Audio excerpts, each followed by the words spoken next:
Periods में दर्द के दौरान शायद आप भी पेन किलर का अगर यूज़ करते हैं, तो क्या पेन किलर लेना आपके लिए सेफ है?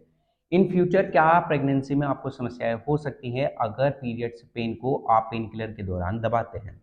अगर आप पेन किलर ना लें, तो इसकी जगह आप क्या करें? इन सभी बातों की सही जानकारी आज इस वीडियो के माध्यम से हम देंगे। हेलो एवरीवन, मैं डॉक्टर दीपक कुमार, एक आयुर्वेदिक प्रैक्टिशनर।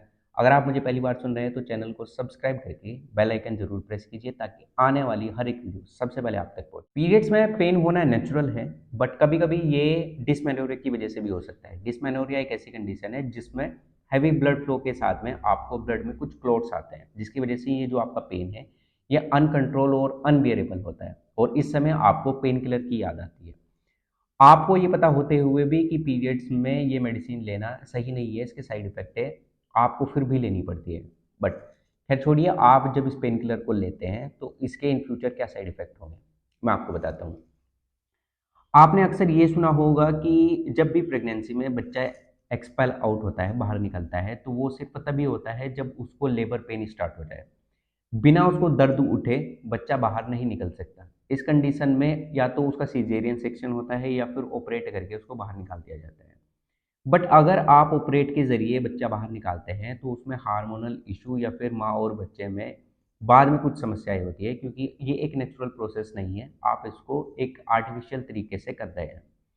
ये मैं आपको क्यों बता रहा हूँ? इसलिए क्योंकि पीरियड्स होना जो एक नेचुरल प्रोसेस है, अगर आप उसको डिस्टर्ब करते हैं, जैसे पेन किलर लेकर उसको आप दबाने की, रोकने की कोशिश करते हैं, तो आपके जो ब्रेन है वो सिग्नल देता है आपको कि आपको कहीं भी पेन नहीं है।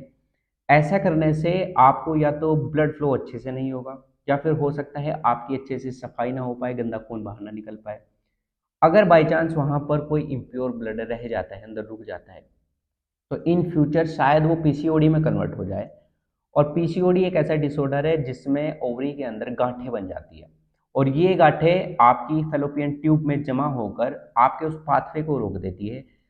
ओवम आपके यूट्रस तक नहीं पहुंच पाता और इसी कारणवश आपको प्रेगनेंसी में बच्चा कंसीव नहीं होता।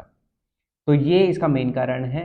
अगर आप पीरियड्स में पेन किलर लेते हैं तो शायद अच्छे से फ्लो ना होकर आपको पीसीओडी की समस्या हो जाए, जिसकी वजह से इन फ्यूचर आपको प्रेगनेंसी में भी समस्या होगी। तो इस नेचुरल प्रोसेस को आप पेन किलर से ना रोकें।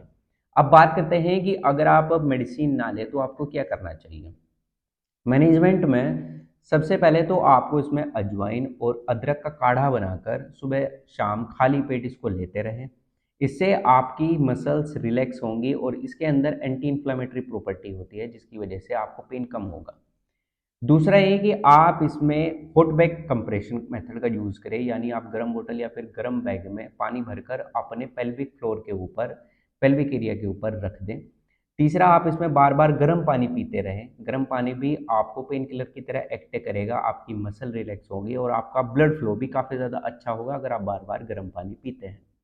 अगर आप इसमें हल्का गर्म तेल करके उससे पेल्विक एरिया की मसाज करते हैं तो इससे आपका ब्लड फ्लो काफ़ी ज़्यादा इंक्रीज हो जाएगा, आपको पीरियड्स भी अच्छे से होंगे, पेन आपको कम होगा।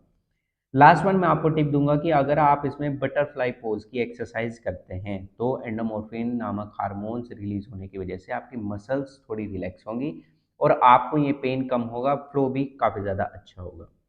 So try this all these tips to get rid out of from your painful periods issue. आप मेडिसिन का यूज़ नहीं करें तो आपके लिए ज़्यादा अच्छा है इन फ्यूचर, अगर आप अपनी प्रेगनेंसी वाली समस्या को लेकर बचना चाहते हैं। तो ये वीडियो लाइक कीजिए और शेयर कीजिए। आपके जो भी प्रश्न है आप मुझे कमेंट कर सकते हैं।